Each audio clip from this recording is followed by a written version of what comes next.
Good morning. How are you all feeling? Got really bored? I'm really not going to bore you. My session is going to be quite interesting.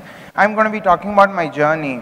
Fashion for me is my religion, and more than considering myself a designer, I consider myself as an artist, because I think we have been evolved learning something, and we are still learning. It's very, very important for us. We work from Shravan studio in Hyderabad. We work for a society called Alayam Society.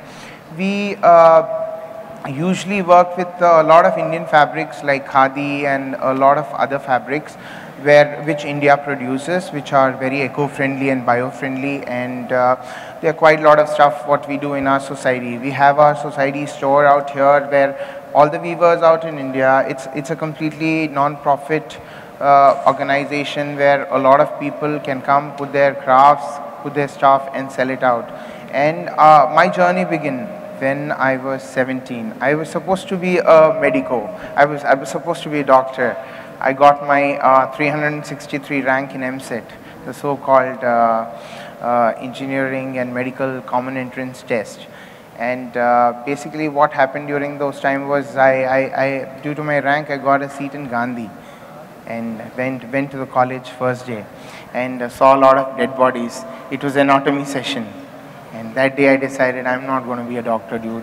It was way too tough for me to actually look at bloodshed and quite a lot of stuff.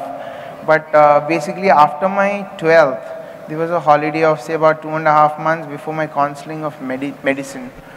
I just started a workshop with say about 2 tailors, 1 master, and it was very tough. And during those days, basically I just proposed to my mom that I wanted to become a fashion designer. And yeah, my mom told quite a lot of her friends that my son wants to be a fashion designer. I am talking to you way back in 1994, 1993, where fashion was just budding in India too. It was not very great in south of India. So what happened was, there are a couple of my mom's friends who told, oh, your son wants to be a fashion designer, a very sophisticated tailor who knows how to sketch a little and make clothes for a living. And my mom was like, come what may, you're not going to be a designer. You are not going to be a fashion designer at all. Whatever it is, if you're going to be going to NIFT or wherever, you're going to complete your complete education, then it was a must back home for me to complete my fashion designing. I did my designing course from NIFT Hyderabad, fashion and clothing. And I was not supposed to do it in the morning because I was supposed to go to college, degree. Basically, I'm telling you all this because there are quite a lot of stuff which comes into your mind which might stop you. Quite a lot of things in your society might have stopped you. I totally know I'm going out of topic because I'm coming somewhere out of it. So basically, there are a couple of things which people do not understand and know what you're doing at that point of time. But when you're successful, things work like that. Just say about 3 years back, this particular auntie who told my mom that this designer, oh, your son is going to be a tailor. She asked my mom for an appointment. Can I get an appointment from your son? That was an achievement. But still today, I'm telling you, at this particular genre and the journey of our life, we are still learners.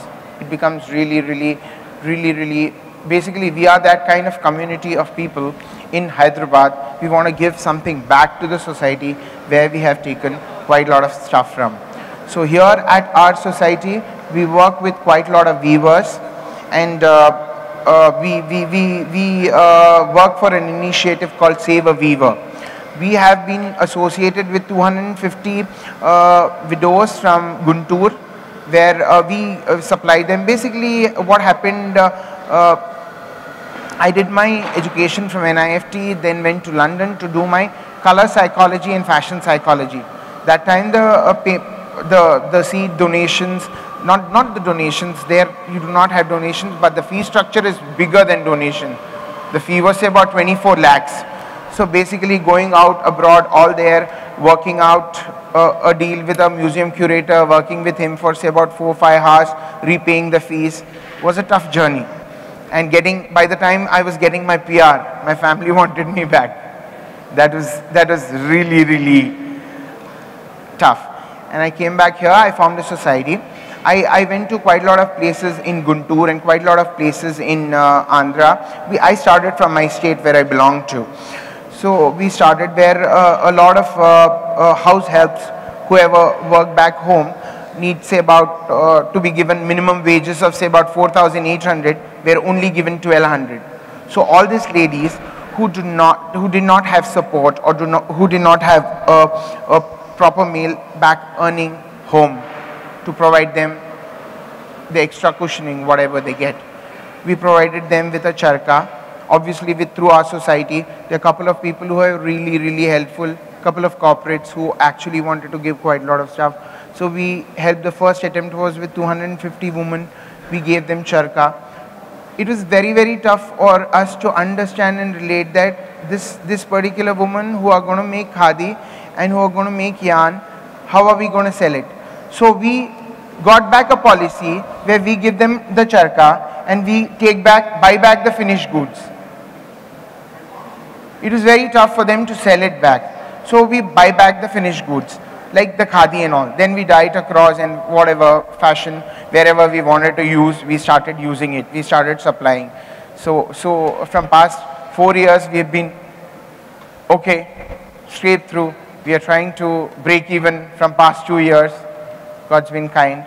So journey was like that. And I think I basically was here, when Harini was telling me, I told her that I'm going to be here talking only about telling that please, all the ladies out here, please buy a handloom sari and save a weaver, because it is very, very important for us to understand and to communicate to people to help the society where we come from, because for us it's the kind of heritage what India has, most of the places do not have. And there are quite a lot of things, quite a lot of arts and crafts in India where we work, where we get quite a lot of stuff where people I do not think know also. There are quite a lot of stuff what AP only Andhra Pradesh by itself produces. I'm sorry, I'm not telling Telangana and Andhra separately. I'm telling Andhra Pradesh by itself produces 366 different kind of weaves. If you happen to wear one of them every day also, it is not enough for you to complete.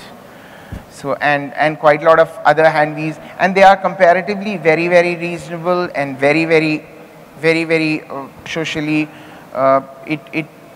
We basically do a lot of stuff where I do a lot of, my fashion is for a cause, it's not for a purpose. It's basically, we stopped doing a lot of fashion weeks in and around India because it's a lot of commerce involved, and we do not believe where we are the only, the society and the studio where we work from, I think we are more of barter kinds.